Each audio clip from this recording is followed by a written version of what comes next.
রাত গভীর, চারদিক নিস্তব্ধ, শুধু হাওয়ার শোঁ শব্দ আর অদ্ভুত এক গন্ধ ভেসে আসছে। আমি একা গাড়ি চালিয়ে যাচ্ছিলাম সেই রহস্যময় রাস্তা দিয়ে, যেটাকে সবাই ভূতু গজবগের আড্ডা বলে ডাকে। শুনেছি রাত হলেই নাকি এখানে কিছু দেখা যায়, কিছু শোনা যায়, কিন্তু যারা দেখে তারা আর ফিরতে পারে না। আজ নিজের চোখে দেখব বলেই বেরিয়েছি, কিন্তু সত্যিই কি সাহস আছে আমার। হঠাৎ রাস্তার ধারে বিশাল বটগাছের নিচে কয়েকটা ছায়ামূর্তি দুলতে দেখলাম। আলো নেই, তবু ছায়া পড়ছে। মাথার ভেতর ঠান্ডা স্রোত নেমে গেল। আমি কি ভুল করলাম? ভূতু গজবগের আড্ডা। রাত তখন প্রায় 12টা। বাঁশবাগানের পাশের রাস্তা দিয়ে গাড়ি চালাচ্ছিলাম, অন্ধকার, কুয়াশা, আর সেই নিস্তব্ধতার মাঝে গাড়ির হেডলাইটের আলোয় কিছুক্ষণ পরপর হঠাৎ করে কি যেন ঝলসে উঠছে। প্রথমে ভাবলাম হয়তো গাছের ছায়া, কিন্তু একটু পরই বুঝতে পারলাম এটা গাছের ছায়া নয়। এই রাস্তা দিয়ে বহুবার গেছি, কিন্তু আজ যেন কেমন অস্বাভাবিক লাগছে। কেন জানি মনে হচ্ছিল আমি একা নই, কেউ যেন গাড়ির জানালার পাশেই ছায়ার মতো এগিয়ে চলেছে। হঠাৎ সামনে একটা বাঁক এলো, আর আমি গাড়ি থামিয়ে দিলাম। গায়ে কাটা দিয়ে উঠল। রাস্তার ধারে বিশাল এক বটগাছ, আর সেই গাছের নিচে কয়েকটা মানুষের ছায়া দুলছে।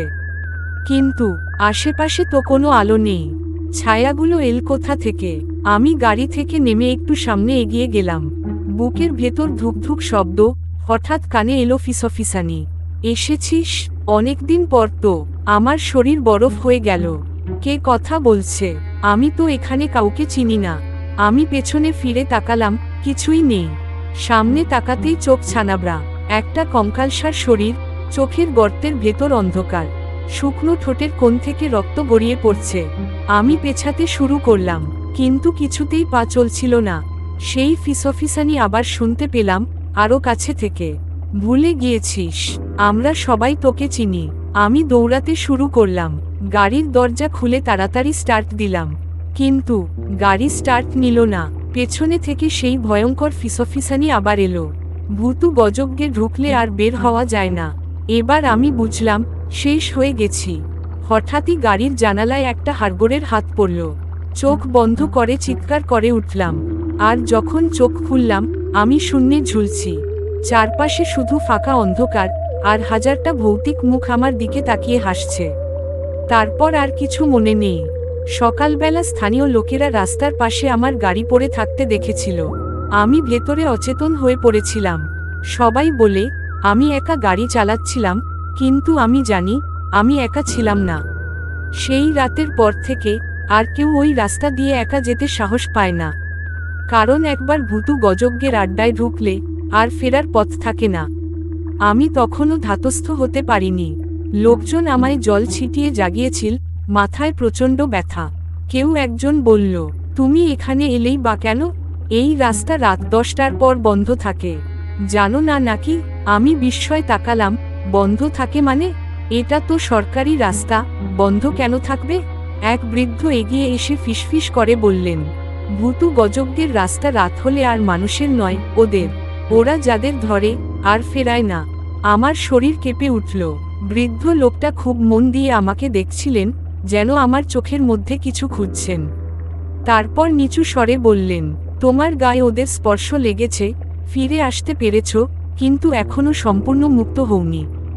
আমি হতভম্ব। মানে? বৃদ্ধ এবার আমার হাতের দিকে তাকালেন। আমি হাত তুলতেই গা ছমছম করে উঠল। আমার কবজিতে কালো আঙুলের ছাপ, একদম পোড়া দাগের মতো। আমি তো ছোঁয়া পাইনি, তাহলে এটা এল কোত্থেকে? লোকজন ফিসফিস করে নিজেদের মধ্যে কথা বলছিল। কেউ কেউ বলল আমাকে শ্মশানে নিয়ে যেতে হবে, কারণ যারা ওদের স্পর্শ নিয়ে বেঁচে ফিরে আসে তারা সাধারণ মানুষ থাকে না। আমি রাগে গর্জে উঠলাম, কিসের ভূত? এসব বাজে কথা। আমি ঠিক আছি। কিন্তু ঠিক তখনই আমার শরীরটা হঠাৎ কেমন লাগলো।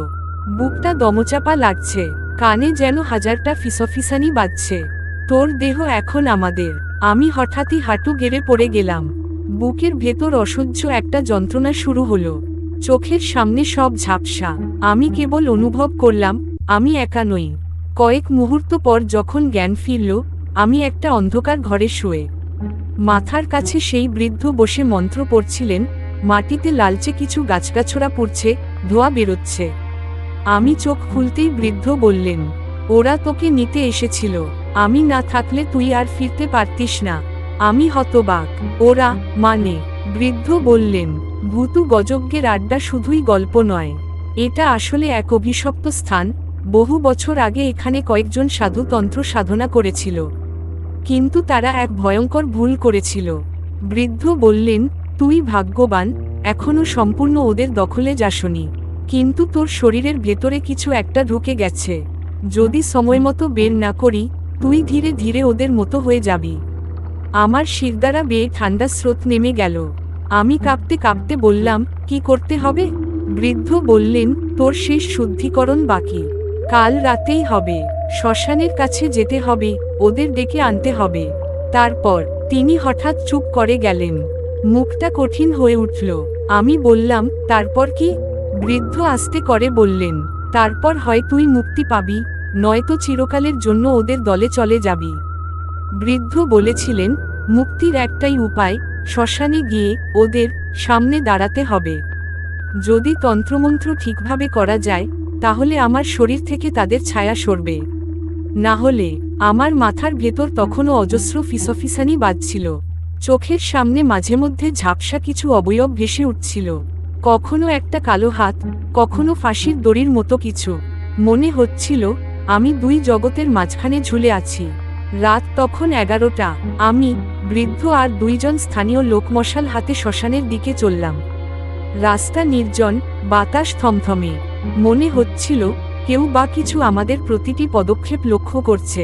শ্মশানের গেটের সামনে আসতেই বৃদ্ধ থামলেন, নিচু গলায় বললেন, এই মুহূর্ত থেকে যাই দেখিস, মুখ খুলবি না, চুপচাপ যা বলবো করবি। আমি ঘাড় নাড়লাম। ভিতরে প্রবেশ করতেই শ্বাস বন্ধ হয়ে আসল। চারদিকে পোড়া গন্ধ, যেন কেউ একটু আগেই চিতা জ্বালিয়েছে। অথচ শ্মশান পুরো ফাঁকা। বৃদ্ধ মাটি থেকে কিছু ছাই নিয়ে আমার কপালে লাগালেন, তারপর আগুনের চারপাশে বসতে বললেন। চোখ বন্ধ করে মন্ত্র পড়তে লাগলেন। কান ফাটানো এক শব্দ হলো, যেন কেউ বা কিছু চিৎকার করে উঠল। গা ছমছমে এক শীতল বাতাস আমাদের চারপাশে ঘুরতে লাগলো। আমি চোখ বন্ধ করে বসেছিলাম, কিন্তু মনে হচ্ছিল চারপাশে অনেকগুলো ছায়ামূর্তি দাঁড়িয়ে আছে। বৃদ্ধ হঠাৎ মাটিতে কিছু ছুঁড়ে দিলেন, আর সেই মুহূর্তেই শূন্যে একটা বিকট চেহারা ফুটে উঠল। ফ্যাকাশে মুখ, গহ্বরের মতো চোখ, থেতলানো ঠোঁটের কোণ থেকে কালো রক্ত ঝরছে। আমাকে ছেড়ে দাও, আমি চিৎকার করে উঠলাম। ভূতু গজজ্ঞের আড্ডা।